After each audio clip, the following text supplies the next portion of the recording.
en Primera Tesalonicenses capítulo 1 y versículo 1, por favor. Primera Tesalonicenses 1:1.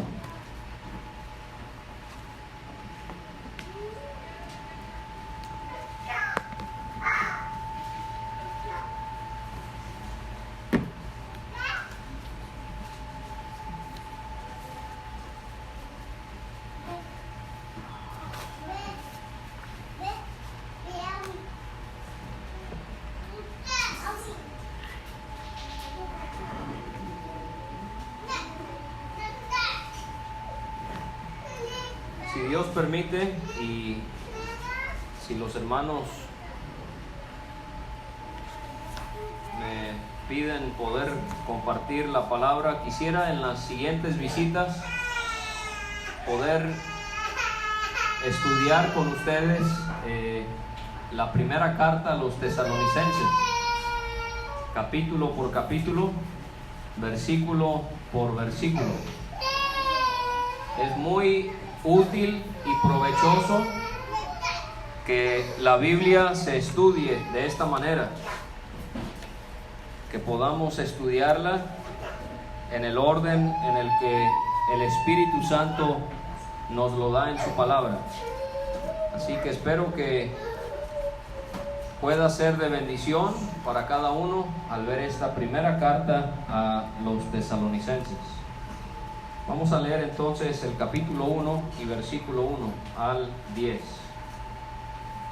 Pablo, Silvano y Timoteo, a la iglesia de los tesalonicenses, en Dios Padre y en el Señor Jesucristo, gracia y paz sean a vosotros de Dios nuestro Padre y del Señor Jesucristo. Damos siempre gracias a Dios por todos vosotros, haciendo memoria de vosotros en nuestras oraciones, acordándonos sin cesar delante del Dios y Padre nuestro de la obra de vuestra fe y del trabajo de vuestro amor y de vuestra constancia en la esperanza en nuestro Señor Jesucristo.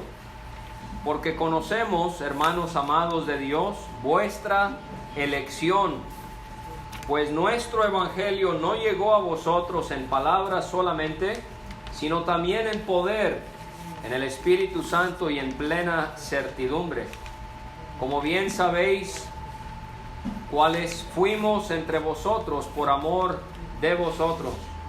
Y vosotros vinisteis a ser imitadores de nosotros y del Señor, recibiendo la palabra en medio de gran tribulación con gozo del Espíritu Santo, de tal manera que habéis sido ejemplo a todos los de Macedonia y de Acaya que han creído, porque partiendo de vosotros ha sido divulgada la palabra del Señor no solo en Macedonia y Acaya, sino también en todo lugar.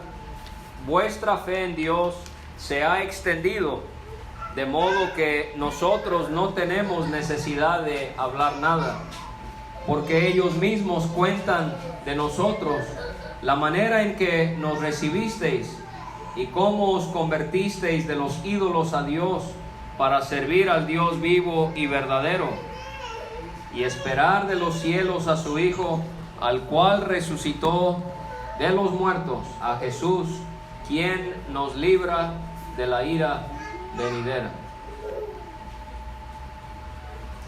Muy bien, encontramos entonces que el que escribe esta primera carta a los tesalonicenses es Pablo. Ahí tenemos su nombre. Hoy en día, cuando uno escribe una carta, el nombre de la persona va hasta el final. En ese tiempo, el nombre del remitente iba al inicio. Pablo, como bien sabemos, fue un apóstol que Dios escogió para predicar el evangelio y para enseñar la palabra, y así se pudiesen establecer iglesias por varios lugares donde él anduvo predicando. Y encontramos que cuando Pablo escribe esta primera carta, hay dos hermanos que están con él, y tenemos sus nombres allí: Silvano y Timoteo. Y podemos ver cómo Silvano, él estuvo con Pablo y también Timoteo cuando se visitó esta ciudad de Tesalónica por primera vez. Usted puede leer acerca del segundo viaje misionero que hizo Pablo junto con otros en los capítulos 15 a 18 del libro de los Hechos. Y ahí en esa porción de los Hechos es en el capítulo 17 cuando ellos van a Tesalónica por primera vez a esta ciudad para predicar el Evangelio. Y si usted lee en Hechos 17 va a ver que cuando llegaron a esta ciudad ellos predicaron en la sinagoga. La sinagoga era el lugar donde los judíos se reunían para leer la ley, los días de reposo. Y por 3 sábados, por 3 días de reposo, ellos fueron a la sinagoga y el apóstol Pablo y Silvano, dice Hechos 17, predicaron la palabra de Dios. Y el resultado de eso fue que tanto judíos como gentiles aceptaron la palabra. Y así fue como se inició la iglesia en Tesalónica. Pero fíjese cómo ellos tuvieron que sufrir por causa del evangelio ahí en Tesalónica. Porque los judíos que no creyeron a la palabra, cuando vieron que muchos se habían convertido, ellos se enfurecieron y armaron una revuelta contra Pablo y Silvano. Y ellos se escondieron en la casa de un hermano llamado Jasón. Pero fue tan fuerte esta turba en contra de ellos que ellos tuvieron que huir. Ese es en el capítulo 17, son corridos de esa ciudad. En el capítulo anterior de los Hechos, en el 16, ellos fueron a Filipos. ¿Y se acuerda cómo terminaron en Filipos? Pablo y Silvano encarcelados. Allí fue donde se convirtió Lidia, escuchando la palabra a la orilla del río. Se convirtió también la familia del carcelero y se bautizaron, pero también ellos sufrieron por predicar el evangelio en esos lugares. Así que podemos admirar y seguir el ejemplo de Pablo y de estos hombres que sirvieron a Dios a pesar de las adversidades que habían. Entonces Pablo, él quizás lo conocemos bien. Silvano, bueno, a Silvano muchas veces el Nuevo Testamento lo llama Silas. Silvano era su nombre en latín. Este es el mismo Silas del que nos habla el Nuevo Testamento. Él y también Timoteo acompañaron a Pablo en varios viajes en la predicación de la palabra. Pablo, Silvano y Timoteo. Timoteo, según el capítulo 3 y versículo 2 de Primera de Tesalonicenses, fue enviado por Pablo a Tesalónica para exhortar y para confirmar a los hermanos en este lugar. Entonces ya vimos que es Pablo el que escribe la carta, Silvano o Silas y Timoteo están con él. ¿A quién va dirigida esta carta? Va dirigida a la iglesia de los tesalonicenses. O sea, tesalonicenses porque eran personas oriundas de una ciudad llamada Tesalónica. Y esta ciudad de Tesalónica era una ciudad portuaria que se ubicaba en lo que hoy conocemos como Grecia, a orillas del mar Egeo, este mar que pertenece al mar Mediterráneo. Es bueno poder estudiar la geografía y poder darse una mejor idea de todos los lugares de los que nos habla la palabra de Dios. Y entonces quería mostrarles un mapa para que se den una idea de dónde es que se ubicaba esta ciudad de Tesalónica. Entonces, Yo sé que no es muy grande el mapa y que a veces la vista no nos ayuda. Esto es lo que hoy en día es Turquía, que en ese tiempo se llamaba Asia, Asia Menor. O sea que cuando en la Biblia usted lea de Asia, no piense en China y en Japón, sino se está refiriendo a una provincia del Imperio Romano que se llamaba Asia, lo que hoy es Turquía. Usted busca en el mapa Turquía y ahí eran las 7 iglesias a las que escribió el Señor Jesucristo, o habló más bien en los primeros capítulos del Apocalipsis. Y también, fíjese, acá, lo que tenemos acá es Grecia. Y lo que actualmente es Grecia, mencioné el mar Egeo, fíjese, aquí está Tesalónica. Estaba, fíjese, por ejemplo, estaba al norte de Atenas, la capital de Grecia. Estaba al norte de Atenas. Pudiéramos también notar que estaba al sur de Filipos, de ese lugar al que ellos fueron antes de llegar a Tesalónica. Este mapa, de hecho, nos muestra el segundo viaje de Pablo, cómo él salió de Antioquía y él fue viajando por todos estos lugares para predicar el Evangelio. Tesalónica. Entonces, esta carta del apóstol Pablo va dirigida a la iglesia en de los tesalonicenses. ¿Okay? Fíjese que hoy esa ciudad aún existe, la ciudad de Tesalónica. Y de hecho es la segunda ciudad más grande de Grecia. Hoy cuenta con 1 millón de habitantes. Ahí tiene la ciudad de Tesalónica en la actualidad. Tesalónica. ¿Okay? Ahora, Pablo dice la iglesia de los tesalonicenses. Habían varias iglesias que Dios había formado en distintas localidades. Pero él detalla, él especifica que esta carta, esta epístola va a la iglesia de los tesalonicenses. Y esto es algo que usted va a encontrar con las cartas del Nuevo Testamento. Él dirige la carta a los filipenses, a la iglesia que está en Filipos. Había una iglesia en Corinto y él dirige esa carta a la iglesia en Corinto. Y esta iglesia es la iglesia de los tesalonicenses. ¿A qué quiero llegar con eso? De que el Nuevo Testamento enfatiza la localidad de una iglesia. No es por criticar, ¿ok? Pero yo escucho, por ejemplo, en Inglaterra hablan de la iglesia de Inglaterra. Aquí en México, yo escucho a varias iglesias que se ponen el nombre Iglesia de México. O la gente habla de la iglesia católica y se está refiriendo a todas las congregaciones católicas que hay en el país.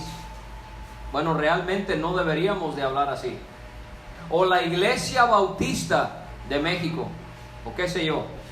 Cuando leo el Nuevo Testamento veo que Dios nos enfatiza la localidad de una iglesia. Sí tenemos comunión con otras iglesias, pero al final de cuentas no es una sola iglesia. Cada iglesia es independiente, es autónoma. Por eso nosotros cuando hablamos de las iglesias en las que nos movemos o en las que tenemos comunión, no decimos en la asamblea, no, porque no es una, son varias. ¿Sí?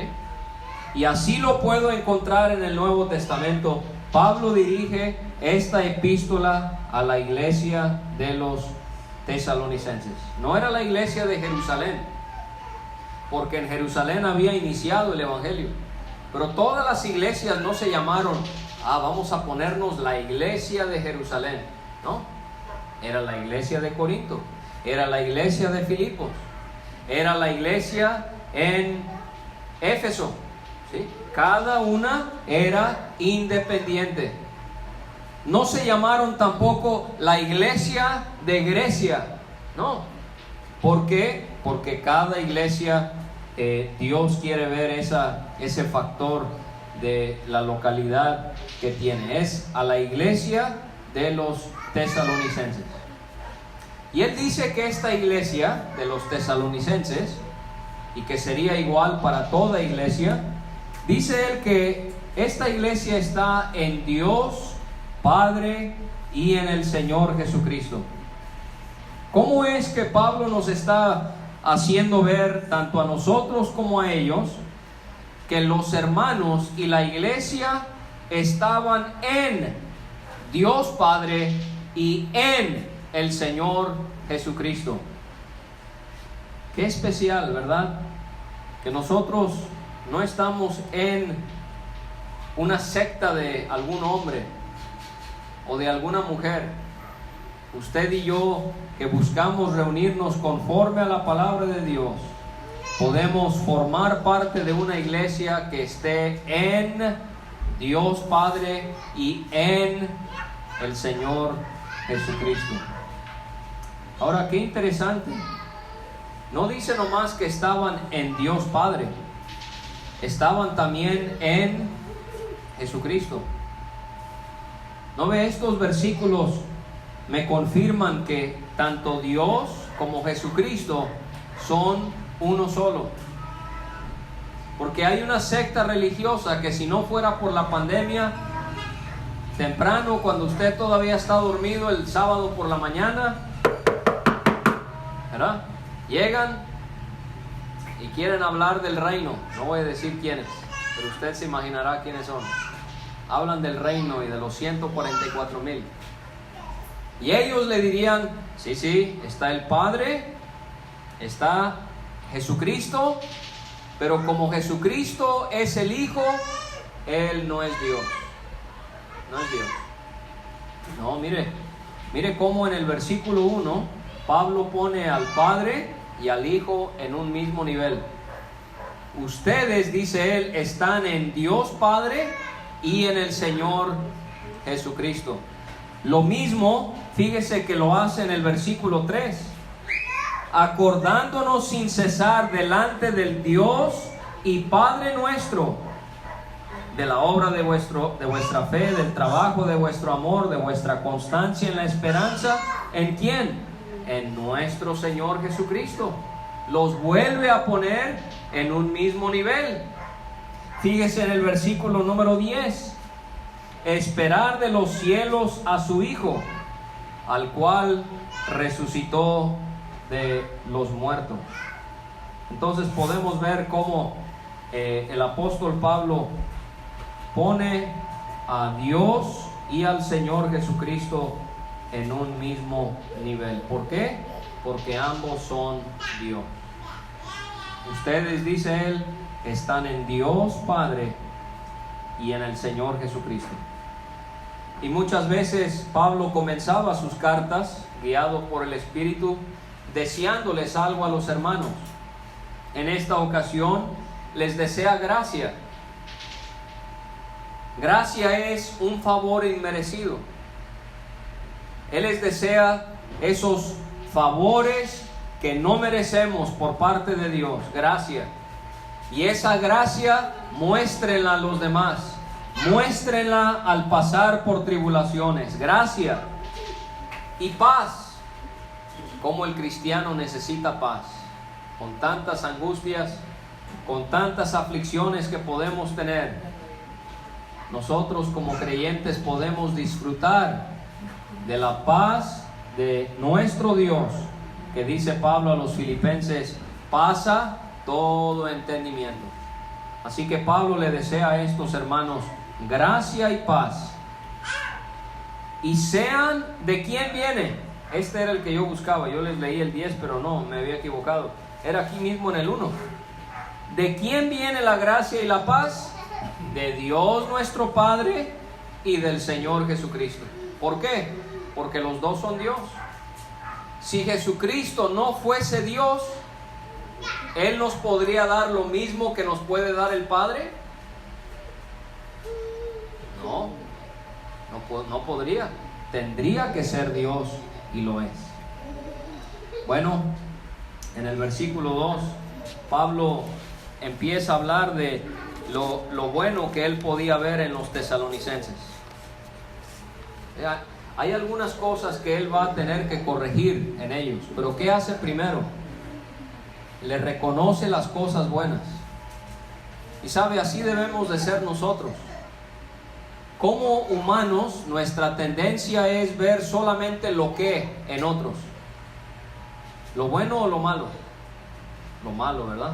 Tendemos a casi siempre enfocarnos en lo malo de alguien que en lo bueno. Pero Pablo no era así. Él resaltaba lo bueno en los hermanos. Y Pablo hacía esto cuando él iba a corregir a alguien. Primero les decía lo que estaban haciendo bien y después les decía lo que estaban haciendo mal. Entonces, si usted va a corregir a alguien, no lo va a hacer enojado, no lo va a hacer regañando a la persona, lo va a hacer con amor, con gracia. A veces se tiene que hacer, tristemente, pero se tiene que hacer. Pero ¿sabe una técnica que maneja Pablo? Primero, decirle a la persona algo bueno acerca de él o de ella, y después mencionarle lo que necesitan corregir. Y así la persona se va a dar cuenta: no me está atacando, no es que me quiere perjudicar, realmente me quiere ayudar. Y yo espero que cada uno de nosotros aquí estemos dispuestos a que entre hermanos nos animemos, nos corrijamos, podamos aceptar: pues tiene razón, yo estoy equivocado, o yo estoy mal en esto, y poder con humildad aceptar lo que se nos está diciendo. Y él dice en el 2: damos siempre gracias a Dios por todos vosotros. Y vamos a ver en el versículo 3 por qué Pablo podía darle gracias a Dios por los tesalonicenses. Él dice que siempre le daban gracias a Dios por ellos, pero también dice: haciendo memoria de vosotros en nuestras oraciones. Pablo, Silvano y Timoteo ya no estaban en Tesalónica. Ellos ya se habían ido a predicar a otros lugares. Pero a pesar de ello, ellos no se olvidaban de los hermanos en Tesalónica. Y ellos no dejaban de orar por ellos. Y así, por lo menos un servidor, a mí me gustaría estar aquí todos los días que hay reunión. Pero hay otras responsabilidades, hay otros compromisos. Pero eso no quiere decir que nos olvidamos de ustedes. Sino, cuando es martes y yo no estoy aquí, yo pienso, me los imagino reuniéndose. Los hermanos en Villahermosa ahorita se van a estar reuniendo. Y le pido al Señor que les ayude y Él bendiga su palabra.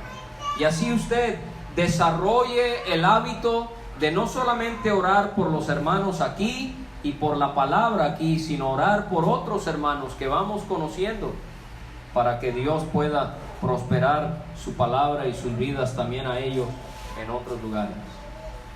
Él dice en el versículo 3 que se acordaban de ellos sin cesar, delante del Dios y Padre, delante del Dios y Padre.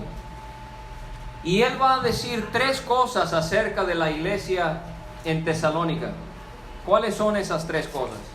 Número 1, él habla de la obra de vuestra fe. 2, del trabajo de vuestro amor. Y 3, de vuestra constancia en la esperanza en nuestro Señor Jesucristo. Pablo, él podía acordarse de estas 3 cualidades que él podía ver en la iglesia en Tesalónica. Número 1, dice la obra de vuestra fe. La obra de vuestra fe. Esta palabra obra es ocupación. Ocupación. ¿No ve? Así como alguien nos puede preguntar, oiga, ¿cuál es su ocupación? Y usted dice, bueno, yo me dedico al polarizado, ¿no? Esa es la ocupación. Ese es el trabajo que hacen algunos hermanos. Bueno, realmente todos, la obra del Señor también debería de ser nuestra ocupación, ¿verdad? O sea, no nomás es venir a las reuniones y decir, yo vengo el martes y vengo el domingo y llego y me siento y con eso cumplo. No, el Señor quiere que nosotros ejerzamos una obra de fe. O sea, debemos de ocuparnos en las cosas del Señor. Y cuando pienso en que es una ocupación, me hace pensar que la vida para Dios, el servicio a Dios, se debe hacer responsablemente. Usted piensa en su trabajo aquí en la tierra para un patrón terrenal. ¿Qué pasaría si usted falta seguido? Llega tarde seguido. Seguido no cumple lo que quiere el patrón. El patrón diría, se acabó el trabajo. Porque él está buscando a alguien que lo haga responsablemente. Bueno, si nosotros nos esmeramos para nuestro trabajo terrenal, ¿cuánto más deberíamos de hacerlo con nuestro trabajo espiritual? ¿Verdad? Ocuparnos. Hay enfermos que necesitan ser visitados. Hay hermanos desanimados que necesitan ser visitados. Hay miles de almas en esta gran ciudad de Villahermosa que necesitan escuchar el Evangelio. Hay nuevos en la fe que necesitan ser discipulados. Hay trabajos de reparación, de mantenimiento, de limpieza que se tienen que hacer quizás donde se reúne la iglesia. Pero hermanos, debemos de ser como los tesalonicenses, ocuparnos en la obra del Señor y hacerlo responsablemente. ¿Qué necesita la iglesia en Bicentenario? Hermanos y hermanas que muestren ser responsables. Que se les pueda dar un diaconado, darles una responsabilidad y que los hermanos encargados no estén preocupados si realmente se va a cumplir o no la labor. No, porque diría uno, no, ese hermano o esa hermana, ellos trabajan responsablemente. Pero era una obra de fe. O sea que ellos no solamente servían responsablemente, pero ¿cómo servían? Servían confiadamente. Y esto va a ser indispensable, hermanos y hermanas, si queremos servir a Dios y queremos estar en su obra y ocuparnos en su trabajo. ¿Qué debemos de hacer? Hacerlo responsablemente, pero debemos de hacerlo confiadamente, no en nosotros, sino cuando digo confiadamente, confiando en el Señor. ¿No ve? Porque hay dos extremos en los que pudiéramos caer. Este extremo es pensar, no, está bien difícil. No, nadie quiere escuchar la palabra. No, los hermanos están desanimados. Ni tiene caso. No, mejor no voy a hacer nada. Nomás voy a llegar a la reunión, me voy a mi casa porque no, todo está muy pésimo. ¿Qué pasó con este hermano? Él no está confiando en Dios, ¿verdad? No está confiando que Dios es el que mueve los corazones. Que el corazón del rey está en la mano de Dios. Y que si él quisiera que el presidente municipal o el gobernador de Villahermosa o de Tabasco se convirtieran a Dios, él lo haría. Y si no lo han hecho, no los conozco, quizás son creyentes, pero lo que estoy queriendo hacerle ver es que la gente más poderosa, la gente más rica, la gente más dura de corazón, Dios puede obrar en ellos. Entonces este hermano que dice, no, ya no voy a hacer nada porque hay mucho desánimo, no hay interés, no está confiando en Dios, no está obrando con fe. Este es este hermano, pero ahora vamos a ir al otro extremo. Este otro hermano, él sale a visitar, él sale a trabajar, él hace esto, él hace aquello, pero ¿saben quién confía? En sí mismo. No, es que yo soy bien buena para hablar con la gente, diría un hermano. Un hermano dice, no, es que a mí me va a ir muy bien porque yo sé mucho de la Biblia. No está obrando confiadamente. Sí está obrando confiadamente, pero ¿está confiando en quién? En él o en ella. Es la autosuficiencia. Eso es exactamente lo que el diablo quiere que hagamos. Que confiemos en nosotros mismos y nos llenemos de orgullo y de soberbia y ¡pum! Así como el globo se va inflando y es puro aire y va a llegar el momento cuando ¿qué? Cuando va a reventar. Así pasa con el cristiano orgulloso. Se llena y se llena y se llena de puro aire como el globo y truena. Se desanima. No siguió. No, el hermano fulano, no, ya no viene. Oye, pero él siempre estaba aquí. Él siempre andaba trabajando y para aquí, para allá. No, eso a veces pasa cuando confiamos en nosotros mismos. No así los tesalonicenses. Ellos trabajaban confiando en Dios. Pero número 2, no solamente Pablo reconoce la obra de su amor, de vuestra fe, pero número 2, del trabajo de vuestro amor. El trabajo de vuestro amor. ¿Amor a quién? Amor a Dios. Amor a los hermanos. ¿Y amor a quién más? A las almas perdidas. Hermanos, no podemos trabajar por trabajar para el Señor. Eso es lo que nos está enseñando Pablo aquí. ¿No ve? Alguien podría decir, pero yo sí tengo mucha fe en Dios cuando le sirvo. Pero yo podría trabajar para el Señor con mucha fe, confiando que Él va a obrar, pero no hacerlo con amor. Y sabe, sin el amor no se puede nada, dice Pablo en 1 Corintios 13. En el trato con los hermanos. Usted puede pasar 10 horas al día visitando a los hermanos, pero si usted no muestra amor, de nada va a servir. Usted puede asolearse todo el día tocando todas estas puertas en Bicentenario, pero si usted no ama a las almas perdidas verdaderamente, va a ser difícil que la gente se convierta a Dios. Entonces tenemos que trabajar tiernamente.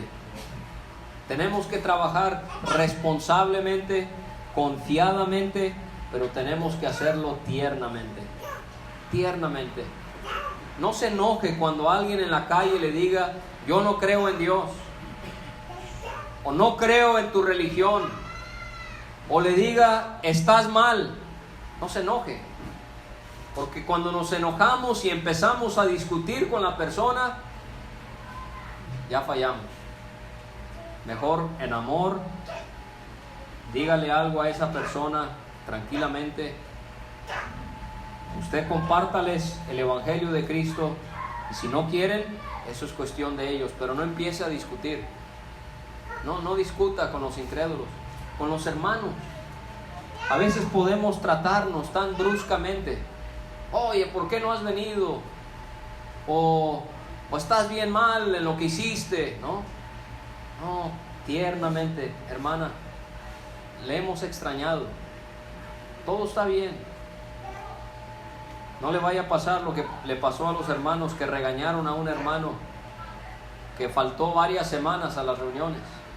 Y cuando por fin llegó, le dijeron, oye, qué milagro, así en ton de burla. ¿Dónde has estado? El hermano dijo, ¿dónde han estado? Yo he estado en el hospital. ¿Dónde han estado ustedes? No estaban pendientes de él. Y cuando sí llegó, tremenda regañiza que se llevó. No, eso no.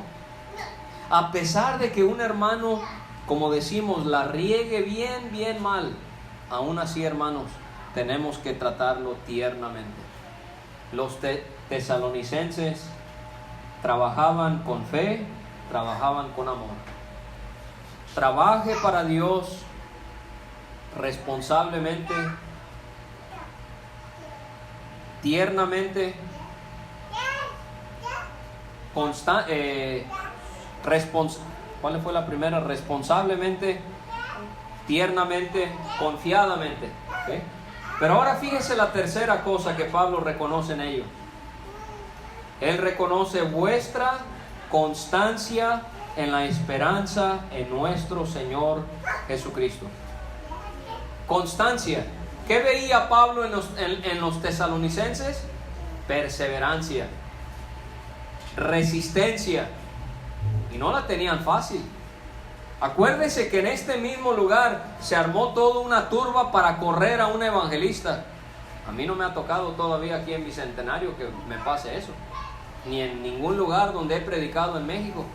Gracias a Dios vivimos en un país libre y pacífico. Pero usted póngase en el lugar de estos hermanos.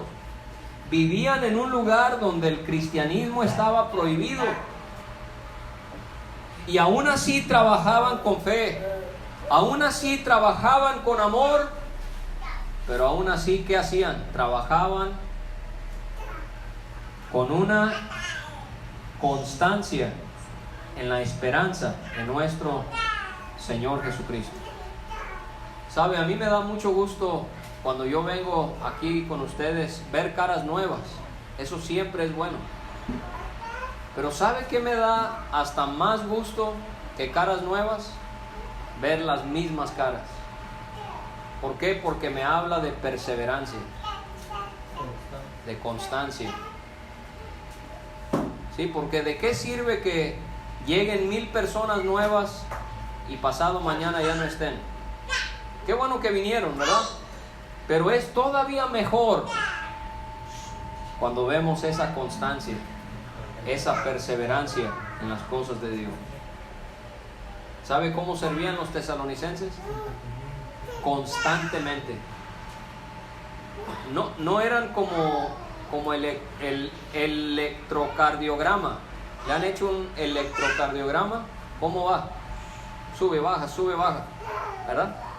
Así a veces podemos ser como cristianos, bien animados y boom, bien desanimados, bien animados y bien desanimados, y bien animados y bien desanimados, como en la montaña rusa. ¿Sí?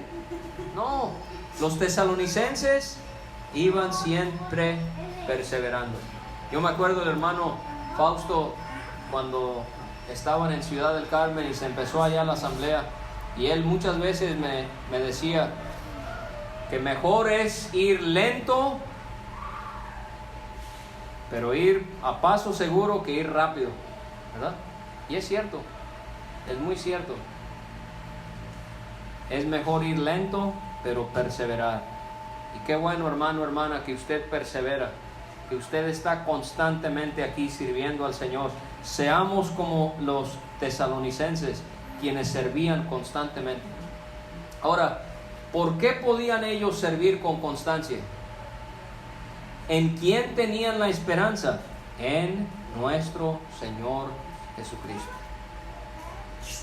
¿No ve? Si usted y yo no tenemos en vista la esperanza en nuestro Señor Jesucristo, nos vamos a desanimar.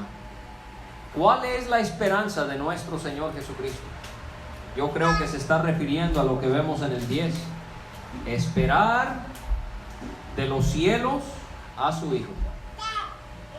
O sea que usted y yo como cristianos debemos de servir con un ojo viendo lo que tenemos que hacer aquí en la tierra, pero tenemos que servir con otro ojo mirando el día cuando Cristo venga por nosotros. Y cuánto nos anima saber que un día toda esta tristeza, estas enfermedades, estas muertes, estas decepciones, estas angustias van a quedar atrás, y que el Señor pronto viene por nosotros y nos va a llevar a nuestro descanso eterno y nos va a recompensar por todo lo que hayamos hecho por Él aquí en esta tierra. ¿Por qué servían los tesalonicenses a Dios con constancia, con perseverancia? Porque estaban convencidos de que Cristo iba a venir por ellos, y ellos querían que su vida valiera la pena, sabiendo que Él pudiese venir en cualquier momento. No hay tiempo que perder, hermano. Nuestro Señor pudiese regresar hoy. ¿Y cómo nos va a encontrar? Nos va a pedir cuentas. Yo di mi vida por ti en la cruz. ¿Qué hiciste tú por mí? No, Señor, es que era bien difícil ahí en el Bicentenario. Era bien difícil la gente. Y los hermanos todavía más. Y especialmente el que nos visitaba cada 8 meses.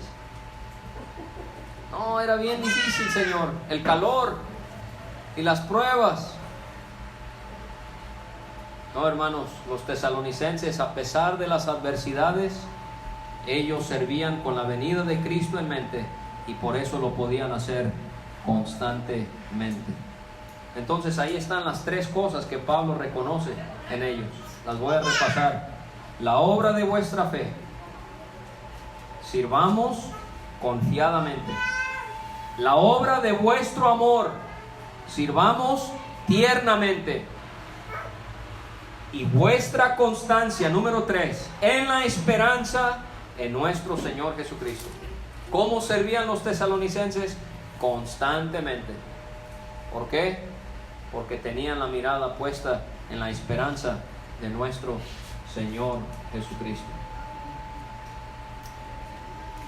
Ahora, en el versículo 4, él va a comenzar otro tema que tiene que ver con cómo es que ellos conocieron el Evangelio. No es otro tema, o sea, tiene que ver con lo que él menciona en los versículos anteriores, pero sí va a cambiar un poquito el tema. Pero él les dice en el 4, también quise mencionar esto, ¿sí? Encontramos 3 virtudes en el versículo 3. ¿Cuáles son las virtudes? Fe, amor y esperanza. ¿Sí ve? Fe, amor y esperanza. ¿Habrán otros versículos en la Biblia donde tenemos estos 3 atributos juntos? Fe, amor, esperanza. Bueno, fíjese en el capítulo 5 y el versículo 8 de Tesalonicenses. Nosotros que somos del día, seamos sobrios, habiéndonos vestido con la coraza de fe. Ahí está fe. Y de amor. Ahí está amor. Y con la esperanza. Con la esperanza de salvación como yelmo. Ahí están esos 3 atributos. ¿Habrá otro versículo que mencione esos 3? Escuche lo que dice el apóstol Pablo. Ahora permanecen la fe, la esperanza y el amor. Estos 3, pero el mayor de ellos es el amor. Entonces ahí tenemos 3 pasajes en la Biblia que mencionan estos hermosos atributos que se deben de ver en cada una de nuestras vidas, como las podíamos ver en los tesalonicenses.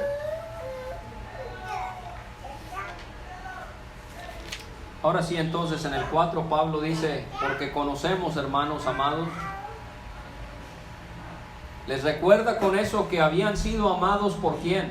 Por Dios, pero también que eran amados por ellos. Así debemos de tratarnos, ¿verdad? En el pueblo del Señor. Tratarnos como amados, porque lo somos, amados de Dios, y debemos de amarnos los unos a los otros. Amados, amados por Dios y por los hermanos. Amados de Dios, y dice: conocemos vuestra elección. Vuestra elección. Él les recuerda que habían sido elegidos por Dios.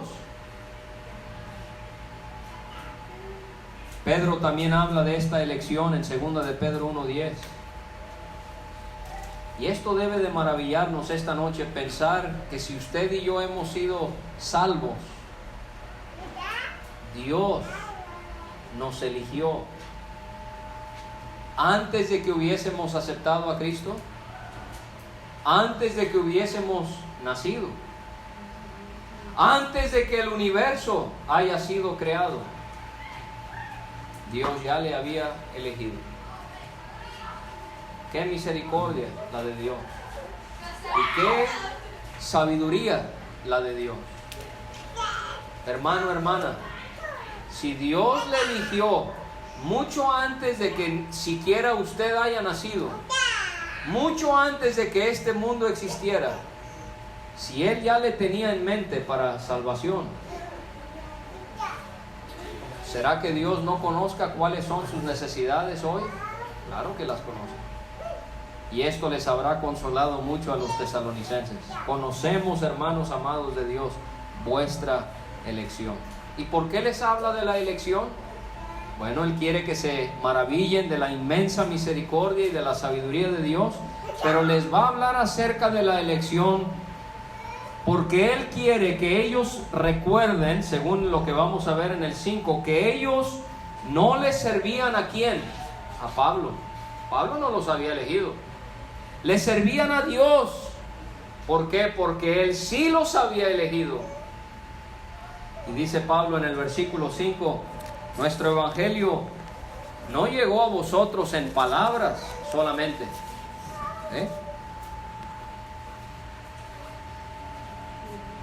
No llegó a vosotros en palabras solamente. O sea, ellos habían ido a predicar, según Hechos 17, como ya he mencionado.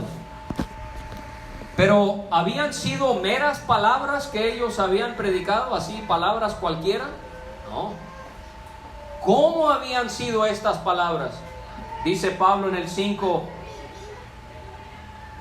también en poder, en el Espíritu Santo y en plena certidumbre.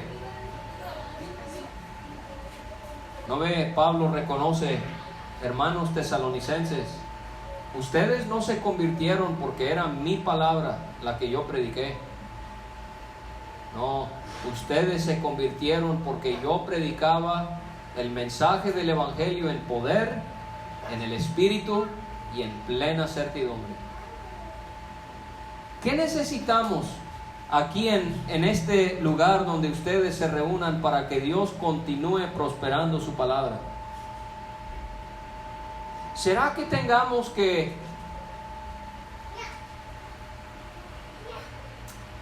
empezar a tocar música para que la gente, la música ya ve cómo nos emociona, ¿verdad?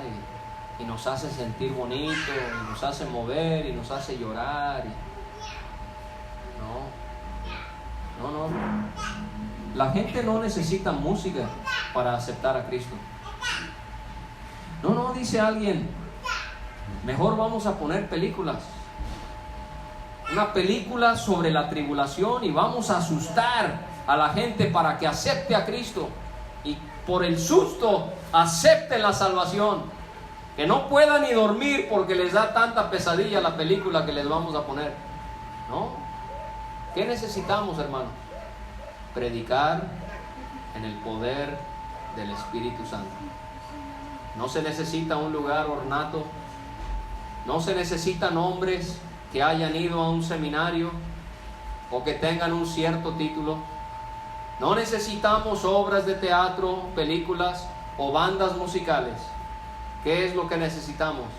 Hermanos que prediquen en el poder del Espíritu Santo.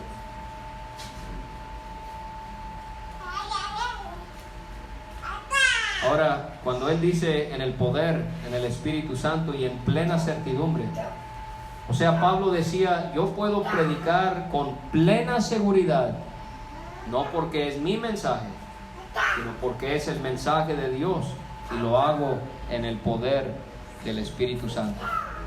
Y eso es bueno para nosotros, los que predicamos. Otra vez, regresando al orgullo, yo podría pararme acá frente a ustedes y estar confiando en mi habilidad. en mi don, en mi conocimiento, para que Dios prospere su palabra. Y eso nunca va a pasar. No, nosotros tenemos plena seguridad porque tenemos la ayuda del Espíritu Santo, y sin Él no somos nada y no podemos hacer nada. Por eso Pablo hablaba de esa plena seguridad o plena certidumbre. Como bien sabéis, cuáles fuimos entre vosotros por amor de vosotros. Otra vez Pablo menciona el amor. ¿Por qué habían ido a un lugar conflictivo a predicar el Evangelio? Porque amaban a los tesalonicenses, porque amaban a estas personas y a estos hermanos, y por eso es que ellos iban a este lugar. Yo ya ni sé qué hora es, porque no traje mi reloj.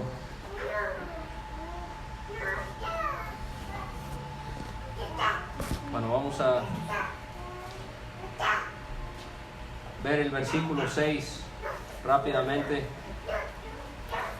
Pablo dice: ustedes vinieron a ser imitadores de nosotros y del Señor.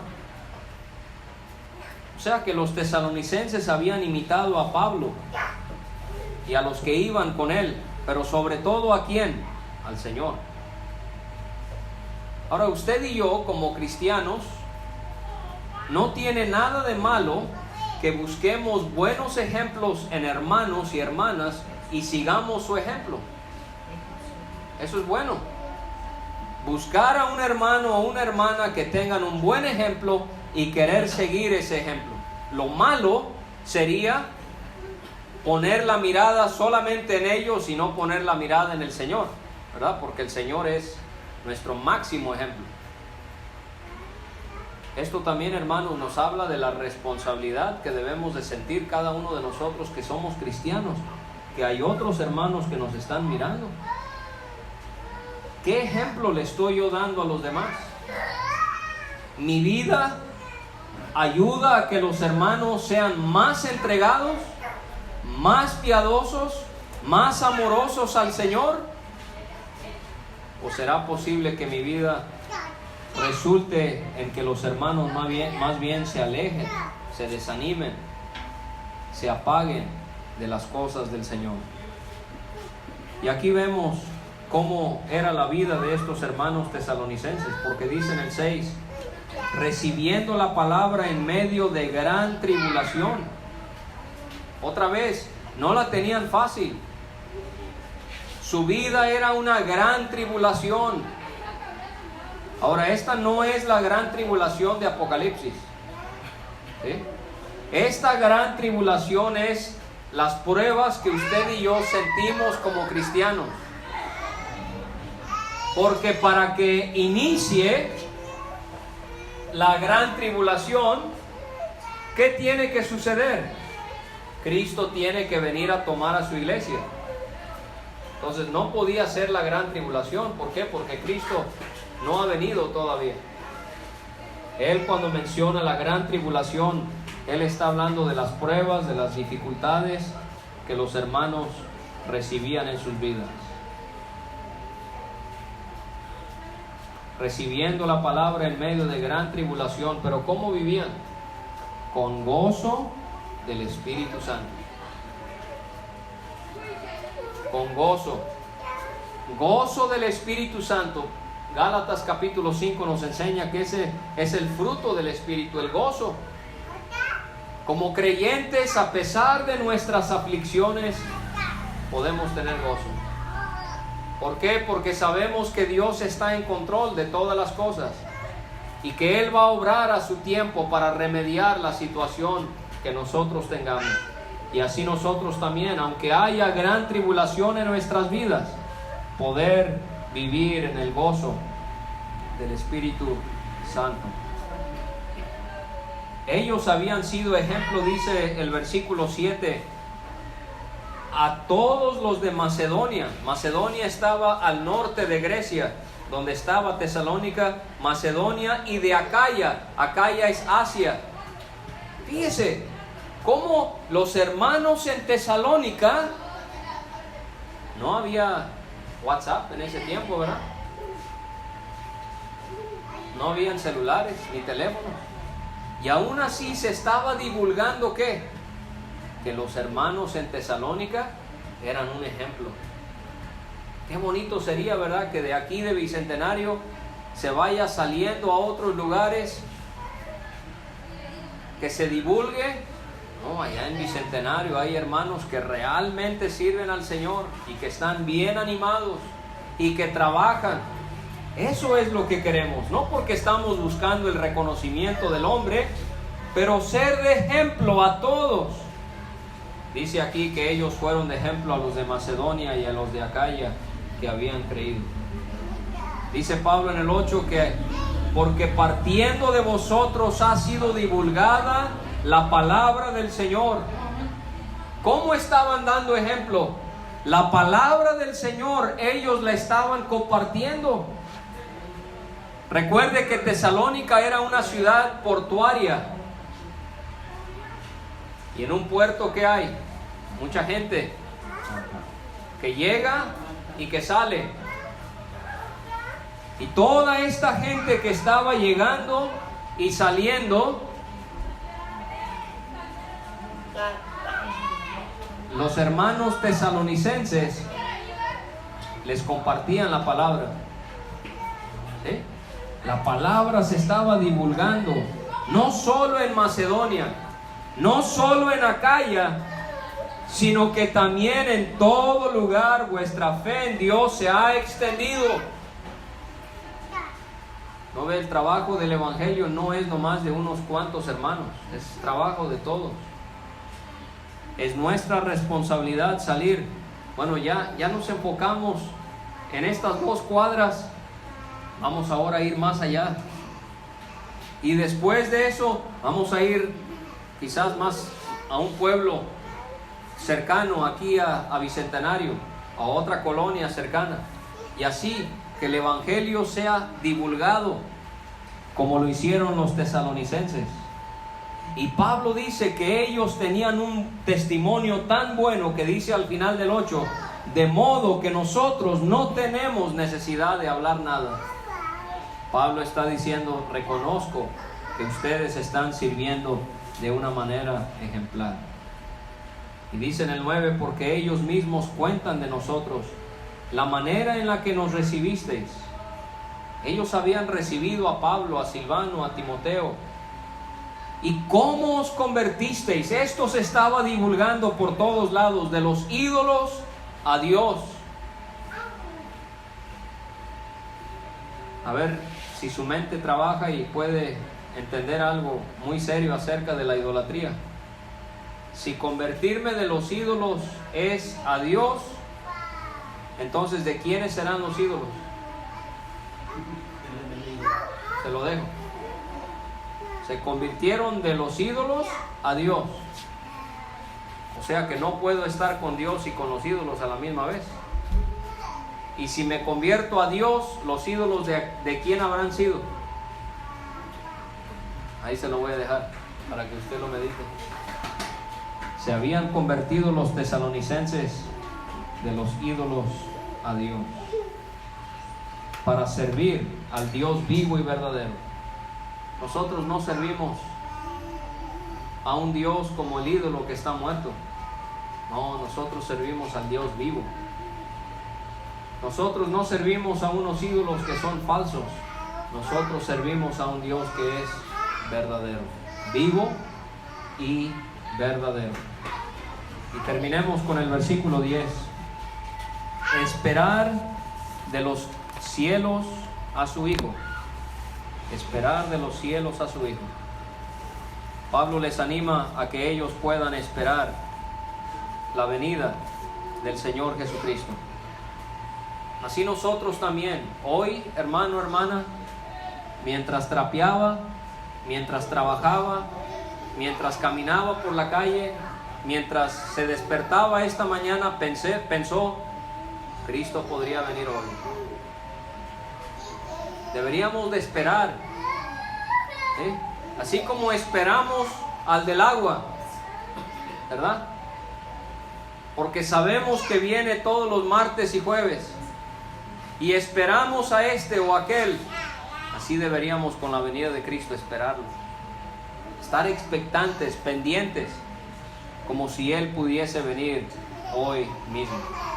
¿No ve? El tema del rapto de la iglesia es un tema muy recurrente en Primera de Tesalonicenses, porque en cada capítulo se menciona el arrebatamiento.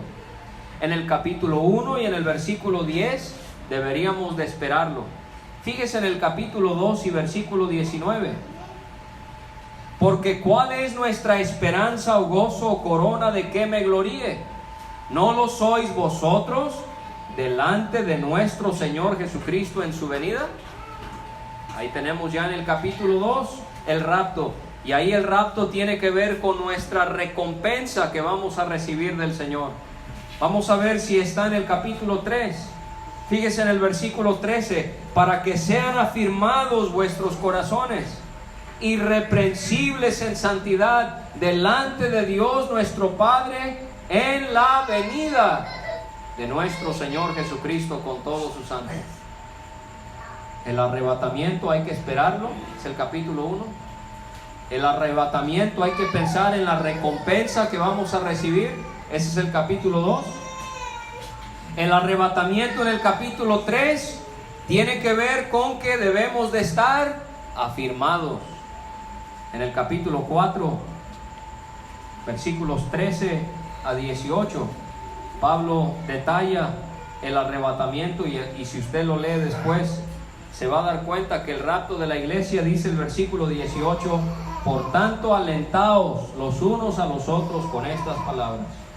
O sea que el rapto de la iglesia es de consuelo para aquellos que hemos creído en Él. Ya lo vimos en el 1, en el 2, en el 3, en el 4. Fíjese en el capítulo 5 y versículo 23.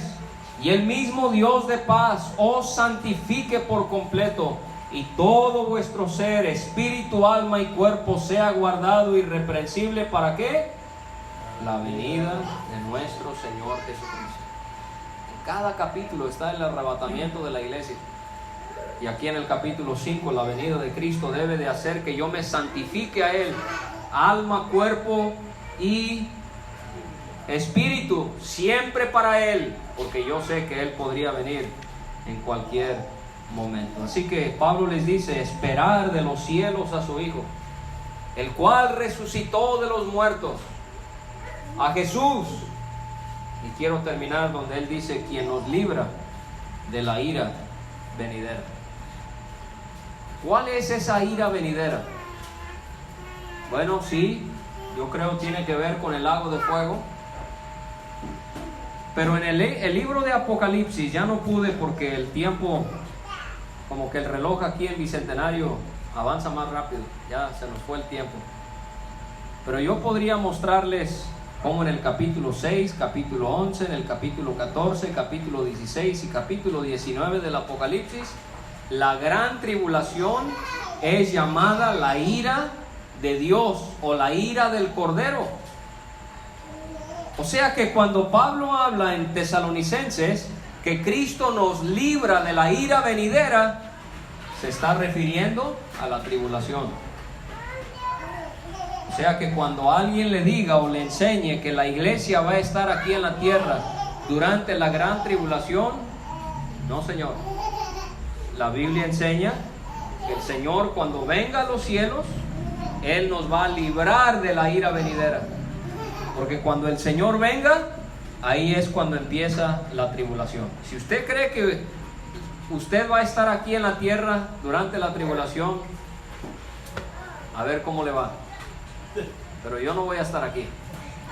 El Señor me va a llevar, y a usted también, si es salvo, le va a llevar antes de que ese terrible periodo de tiempo de 7 años inicie sobre esta tierra. Así que ahí tiene el capítulo 1 de Primera Tesalonicenses, y ya en la siguiente visita podemos ver el capítulo número 2.